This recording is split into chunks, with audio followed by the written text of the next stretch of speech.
Kang Bro, bagaimana jika Suzuki New GSX-R 150 terbaru sosoknya seperti ini? Jadi kemana-mana, Cak? Kita akan bedah setelah ini.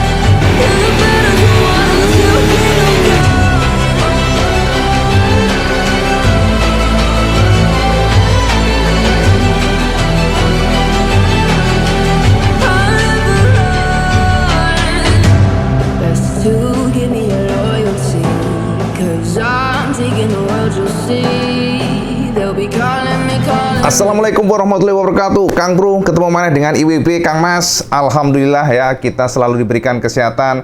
Sampean juga semoga selalu diberikan kesehatan, kesuksesan, dan yang pasti, Cak, harus selalu bersyukur, harus selalu ikhlas. Itu yang akan memberikan kita immunity. Jadi bahwasanya imun kita harus kuat, makan yang banyak, dan yang pasti selalu optimis dan berdoa. Oke, Kang Mas, jadi sampean harus tahu bahwa akhir-akhir ini memang cukup banyak request ke IWB supaya IWB coba untuk mengulas kembali mengenai Suzuki GSX-R 150, sebuah motor dari Suzuki yang luar biasa. Motor yang dikatakan ini adalah the best machine, the best engine. Karena kenapa? Motor ini nggak usah dikasih macam-macam, Cak. Nggak usah banyak gimmick-gimmick.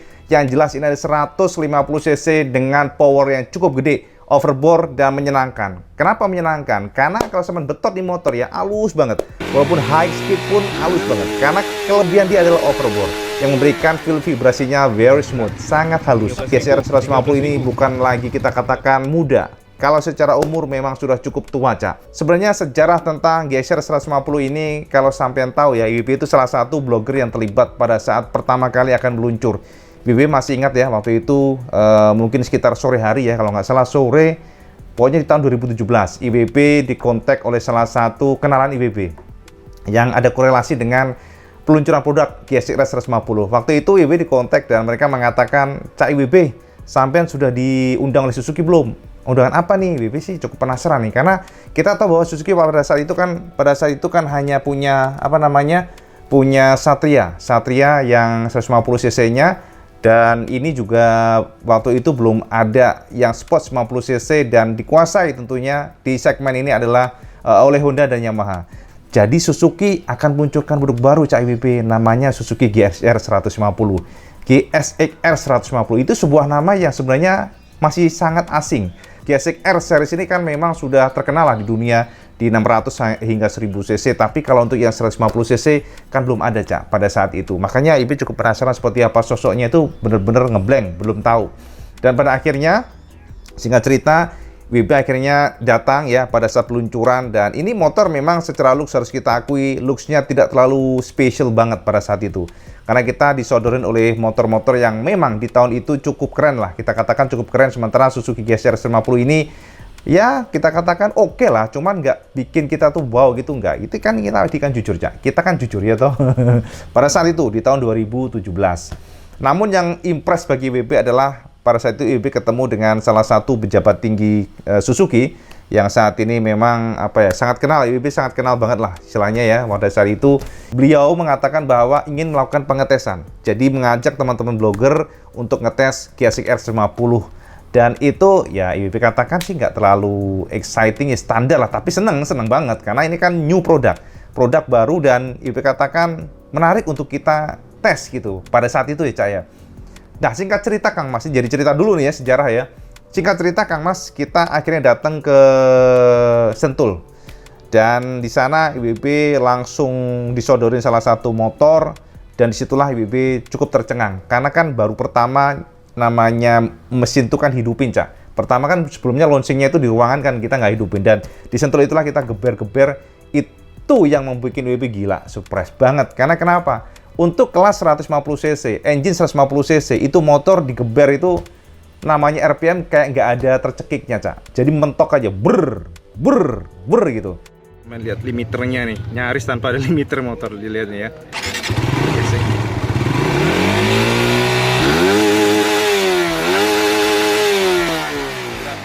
Gila. 13.000.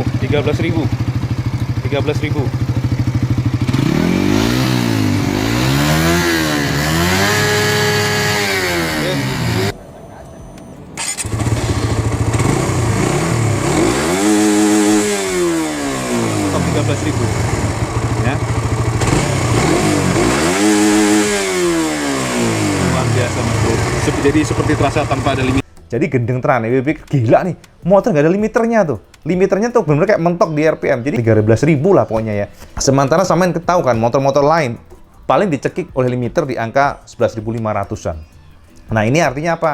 Ada rasa confidence dari Suzuki untuk memberikan engine yang memang bagus, engine yang high rev, bisa jadikan konfigurasi overbore sendiri. Suzuki itu seperti punya pendirian sendiri, Kang Mas. Dia tidak tergoda, Cak. Pokoknya ya overbore. Dan ini yang menjadi kelebihan dari Suzuki GSX-R 150. Dan pada saat pengetesan di sanalah IWB tercengang-cengang. Karena kenapa? Motor ini halus banget untuk high rev-nya. Di 10.000, 11.000 tuh getarannya halus di stang, sampai di tangkinya tuh halus. Ini yang tidak kita jumpai pada manufacturer lain atau brand lain.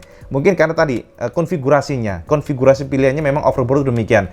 Walaupun jujur overbore itu punya kelemahan pada saat akselerasi awal. Namun Suzuki pinter, Cak. Walaupun dia kelemahannya di situ, Suzuki memberikan motor dengan bobot yang enteng. Bobotnya tuh paling ringan di antara kompetitornya. Di mana untuk GSX-R 150 hanyalah 131 kg di saat kompetitor lainnya fairingnya di angka 136 kg. Dan sampai harus tahu, beda 1 kg itu sangat terasa, Kang Mas. Itu namanya power to weight ratio. Semakin ringan motor, semakin bagus. Makanya zaman dulu, motor-motor yang zaman tahun 90-an, Samad pasti terkejut dengan akselerasi motor zaman dulu yang gila kendir tenan. Contoh, IWB selalu katakan RGS 50. Bagaimana ini motor sampai kayak dilempar tuh kalau di atas motor yang satu ini ya. Dengan bensin sangat boros ya, bensinnya bisa 110, tapi powernya di angka 25 hingga 26 PS, namun bobotnya hanya 100 kg. Jadi seringan bebek, powernya 25 hingga 26 PS, dan ini 2 tak. Jadi sekali betot, pung, sama menjegrik, Cak. Rambut sama menjegrik, jabrik. Jadi ngomongin rambut nih. Ya, jadi itu yang menjadi dasar kenapa motor ini spesial dari sisi engine. Nah, itulah kenapa sekali lagi pada saat itu kita review dan motor itu cukup booming, Cak. Cukup booming. Namun sayang, ini adalah 2021. Setelah 4 tahun berlalu, hampir 4 tahun yang kita katakan dari tahun 2017, belum ada indikasi arah di mana Suzuki akan melakukan facelift pada GSX-R 150. Ini ada salah satu gambar yang diracik oleh Cak David Area. Dan doi mampu merubah sosok dari GSX-R 150 jika ada facelift nanti. Adalah sosok yang akan memberikan feel big bike look. Dan di sini IWB melihat Cak David Area berusaha untuk meracik sebuah desain yang mirip dengan GSX-R 1000 yang saat ini memang cukup cakep moncongnya. Nah, dan setelah IWB amati, Cak, tahu nggak sampean? Ini gila. Ternyata sentuhan minimalis yang dilakukan oleh Cak David mampu merubah bentuk dari GSX-R 150 sekarang menjadi jauh lebih ganteng, jauh lebih keren. Dari moncongnya jadi lebih natural dan lebih agresif, termasuk juga suspensi sudah upside down dan juga sentuhan-sentuhan yang akan IWB jabarkan secara detail sebagai berikut ini. Nah, inilah hasil karya sebuah render terbaru dari Suzuki GSX-R 150. Cak David Area tidak merubah apapun dari sektor dapur pacu. Jadi fokus doi adalah satu, mengenai desain. Dan desain doi fokus pada beberapa poin. Yang pertama adalah di area front lamp atau kita sebut sebagai tapping depan. Kemudian doi juga melakukan sentuhan pada sisi suspensi yang sekarang sudah mengadopsi upside down.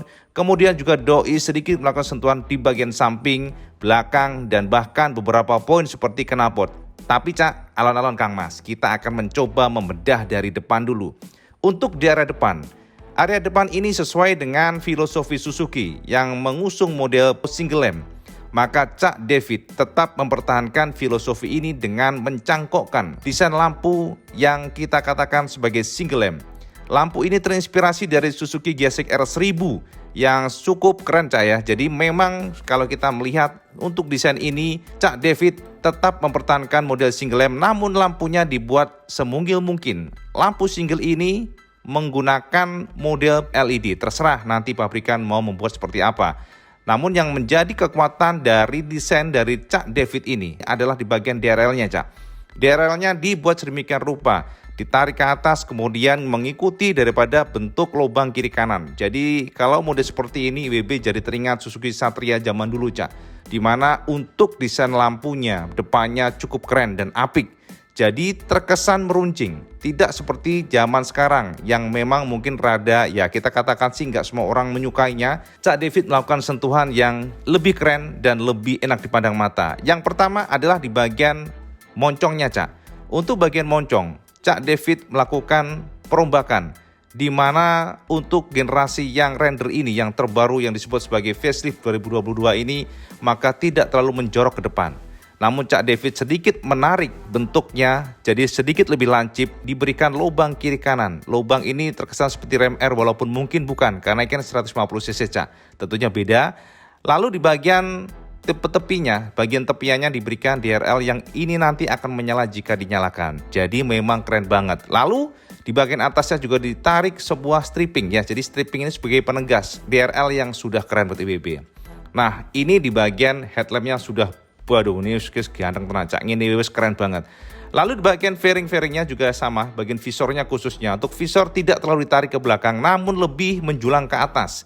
Visor ini menjadi terkesan ya sedikit lebih big bike look dibandingkan dengan generasi sekarang, yang mungkin sedikit rendah. Lalu untuk spion masih tetap dipertahankan, namun perbedaan juga diberikan oleh Cak David di bagian undercoil-nya. Undercoil-nya juga berbeda, undercoil-nya sedikit dirubah walaupun sebenarnya untuk side casing IWB katakan tidak banyak berubah dibandingkan dengan current gen. Tapi untuk yang saat ini kita lihat ada perbedaan di bagian fendernya. Fendernya lebih tebal dan juga padat karena Cak David melakukan sedikit perombakan di sana, di mana untuk fendernya ada tarikan ke bawah hingga menutup di bagian bottom dari tube untuk suspensi upside-nya. Lain-lainnya masih sama, Cak. Dari disc brake-nya, kemudian juga pelek brake-nya masih sama mohon Kang Mas, menggunakan part yang sama.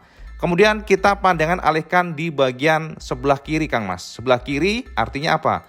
Di bagian side casing-nya, di bagian side casing yang menutupi daripada frame-nya. Dan ternyata sentuhan yang dilakukan oleh Cak David memberikan sensasi satu enak dipandang dan juga terkesan lebih padat dibandingkan dengan generasi sebelumnya.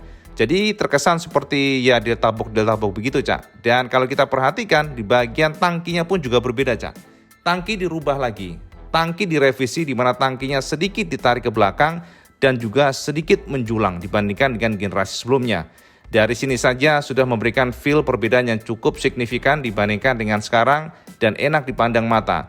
Nah, menjadi fokus utama lagi adalah dari sisi aerodinamika atau bentuk shape untuk buritan. Kita tahu bahwa Suzuki GSR 150 rata-rata banyak yang komen bahwa jarak atau gap antara seat depan dan belakang cukup jauh sehingga memberikan kenyamanan yang kurang untuk boncengan belakang. Oleh karena itulah Cak David juga merevisi bagian ini di mana untuk split seatnya dibuat sedikit lebih dekat dibandingkan dengan generasi sebelumnya, termasuk desain daripada split seat belakangnya. Jadi kalau kita lihat, Cak, busa-busanya lebih lebar dan juga kita katakan lebih enak dipandang.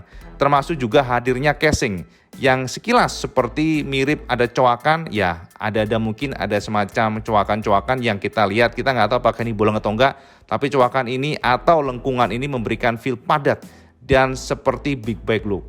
Secara general memang motor ini terinspirasi dari Suzuki GSR 1000 yang cukup keren buat IWB. Nah, dari sini sama wis lihat kan perbedaannya wis lumayan signifikan ya, dan wis dian ngentok nggih hanteng tenan Kang Mas. Enak dilihat dari depan dan belakang. Oke. Sekarang kita lihat pandangan atau kita alihkan pandangan di bagian fender. Fender masih tetap sama, Cak. Fender masih mempertahankan generasi sebelumnya, generasi yang saat ini.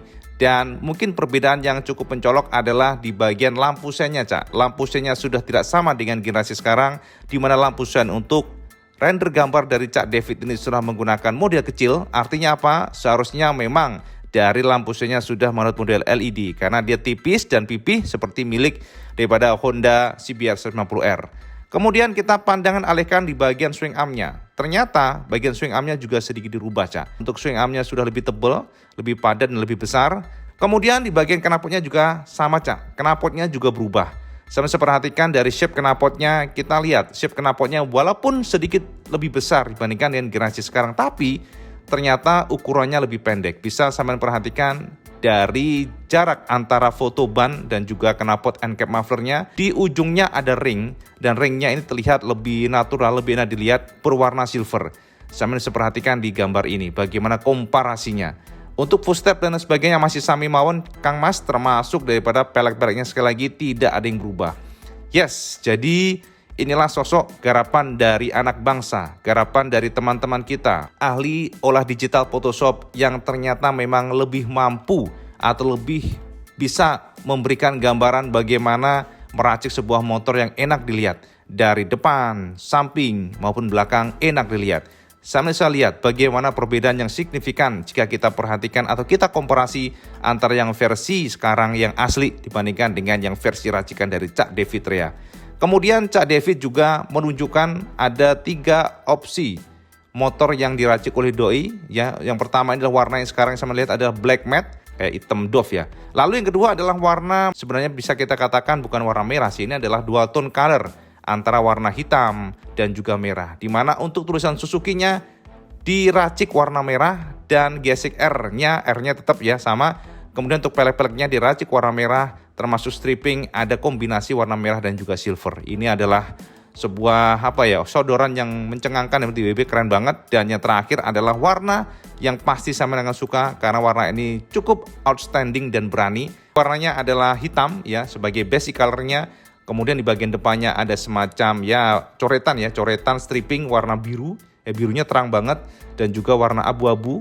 Dan ini nongol di bagian depan ya, jadi strippingnya itu seperti ditarik ke atas menjadi penegas atau ya istilahnya memberikan kekuatan dari DRL-nya yang memang sudah keren.